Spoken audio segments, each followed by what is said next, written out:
102 سال کی عمر میں وہیں رامیشورم میں انتقال فرما گئے۔ 15 پودے پوتیاں چھوڑ کر گئے تھے پیچھے اور ایک پڑپوتا۔ دنیاوی طور پر وہ صرف ایک اور بزرگ کی موت تھی۔ کوئی بڑا ماتم نہیں ہوا، جھنڈا نہیں اتارا گیا، نہ اخباروں نے سیاہ حاشیے دیے، نہ سیاستدان تھے وہ، نہ ودوان کوئی، نہ کوئی بڑے سرمایہ دار، ایک سیدھے سادے انسان تھے، فرشتہ صفت، اور ہر اس بات کی وجہ تھے جو دانائی اور پارسائی کی راہ دکھاتی ہے۔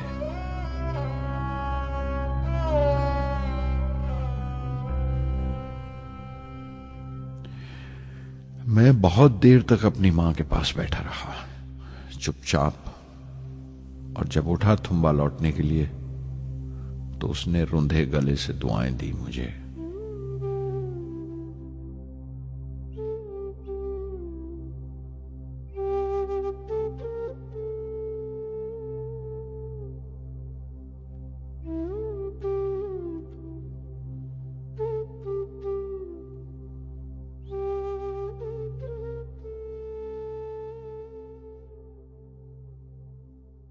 SLV-3 اپوجی راکٹ جو فرانس سے اڑائی جانے والی تھی اچانک کچھ مشکلوں کا شکار ہو گئی۔ مجھے فوراً فرانس جانا پڑا۔ میں روانہ ہونے ہی والا تھا کہ میری ماں کی موت کی خبر پہنچی۔ یکے بعد دیگرے 3 موتیں ہو گئی میرے گھر میں۔ اس وقت مجھے اپنے کام میں پورے دھیان کی ضرورت تھی۔ 100% لگن سے کام کرنے کی خواہش کسی اور لگن کی گنجائش نہیں چھوڑتی۔ مکمل نیتی اور پوری لگن سے SLV-3 کا خواب 1979 کے درمیان میں جا کر پورا ہوا۔ ہم نے SLV-3 کی پرواز کا دن 10 اگست 1979 طے کیا تھا۔ 23 میٹر لمبا 4 سٹیجز کا یہ راکٹ 17 ٹن کا وزن لے کر 7:58 پر بڑی کجدائی سے اڑا اور خلا کی طرف روانہ ہوا۔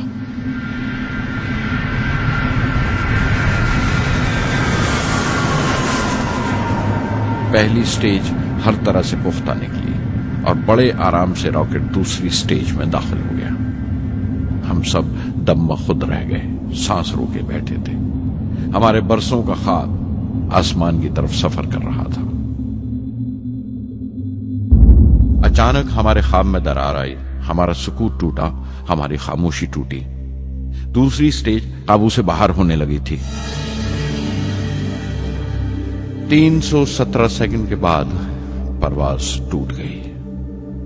میری محنت اور امید چوتھی سٹیج کو ساتھ لے کر تمام ملبہ سری ہری کوٹا سے 560 کلومیٹر دور سمندر میں جا کے گرا۔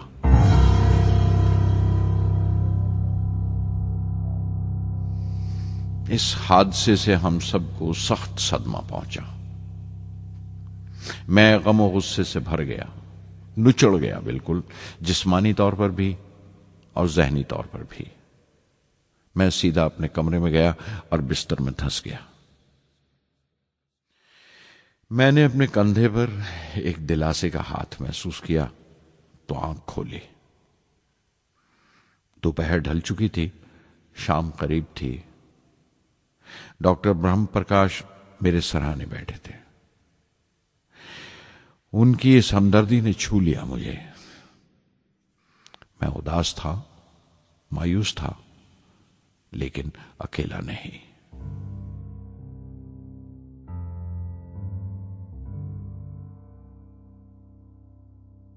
ہر شخص تکنیکی جمع تفریق اور بحث مباحثے کے بعد مطمئن ہو چکا تھا، سنتشٹ ہو چکا تھا، لیکن مجھے اطمینان نہ آیا اور مسلسل بے چین رہا۔ میں بے ساختہ کھڑا ہو گیا اور اعتراف کیا پروفیسر دھون کے سامنے، سر، میرے ساتھیوں کو ناکامیابی کی وجہ دریافت ہو جانے سے اطمینان ہو گیا، لیکن میں اسے کافی نہیں سمجھتا۔ اس مشن کے ڈائریکٹر کی حیثیت سے اس غلطی کو بھی میں اپنی ذمہ داری سمجھتا ہوں۔ SLV-3 کی ناکامیابی کی ذمہ داری میری ہے۔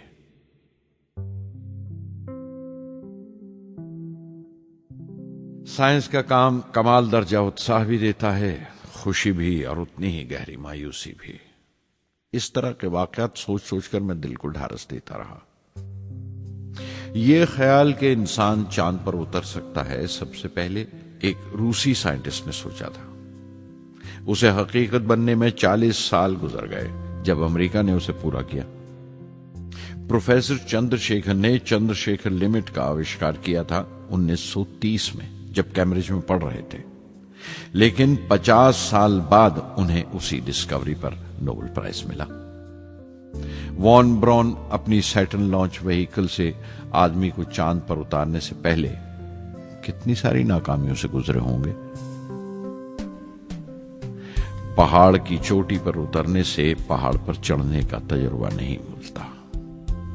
زندگی پہاڑ کی چڑھانوں پر ملتی ہے، چوٹی پر نہیں۔ چڑھانوں پر ہی تجربے ملتے ہیں اور زندگی منچتی ہے اور ٹیکنالوجی ترقی کرتی ہے۔ چوٹی پر پہنچنے کی کوشش ہی میں چڑھانوں کا علم حاصل ہوتا ہے۔ میں ایک ایک قدم چلتا رہا، چڑھتا رہا چوٹی کی طرف۔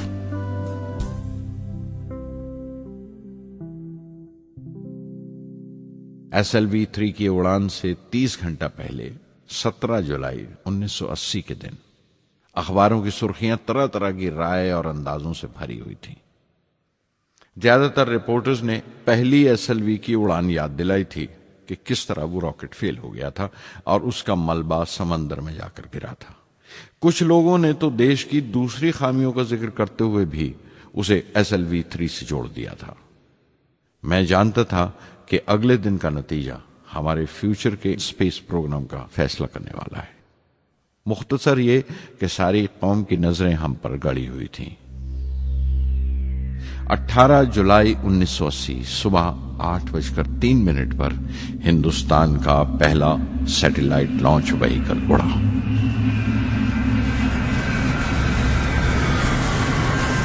میں نے روہنی سیٹلائٹ کا تمام ڈیٹا کمپیوٹر پر جانچا۔ اگلے 2 منٹ کے اندر اندر روہنی انترکش میں تھا۔ اس تمام شور و غل کے بیچ میں نے اپنی زندگی کے سب سے اہم الفاظ ادا کیے۔ میں مشن ڈائریکٹر بول رہا ہوں، ایک ضروری خبر سننے کو تیار رہو۔ چوتھی سٹیج کامیابی کے ساتھ روہنی سیٹلائٹ کو لے کر انترکش میں داخل کر رہی ہے۔ میں بلاک سے باہر آیا تو میرے ساتھیوں نے مجھے کندھوں پر اٹھا لیا اور نعرے لگاتے ہوئے جلوس نکالا۔ ساری قوم میں ایک جوش کی لہر دوڑ گئی۔ ہندوستان ان چند قوموں میں شامل ہو گیا تھا جن کے پاس سیٹلائٹ لانچ کی قابلیت تھی۔ ہماری قوم کا ایک خواب پورا ہوا تھا اور ہمارے اتہاس کا ایک نیا باب کھلا، ایک نیا چیپٹر۔ پردھان منتری اندرا گاندھی نے مبارکباد کا تار بھیجا اور سب سے زیادہ ہندوستان کے سائنسدان خوش تھے کہ یہ پوری کوشش سودیشی تھی، ہماری اپنی تھی۔ میں کچھ ملے جلے جذبات سے گزر رہا تھا۔ میں خوش تھا کہ پچھلی 2 دہائیوں سے جس کوشش میں تھا بالآخر اس میں کامیاب ہوا، لیکن اداس تھا جن لوگوں کی بدولت میں یہاں پہنچا تھا وہ لوگ میرے ساتھ نہیں تھے۔ میرے ابا، میرے بہنوئی جلال الدین اور پروفیسر سارا بھائی۔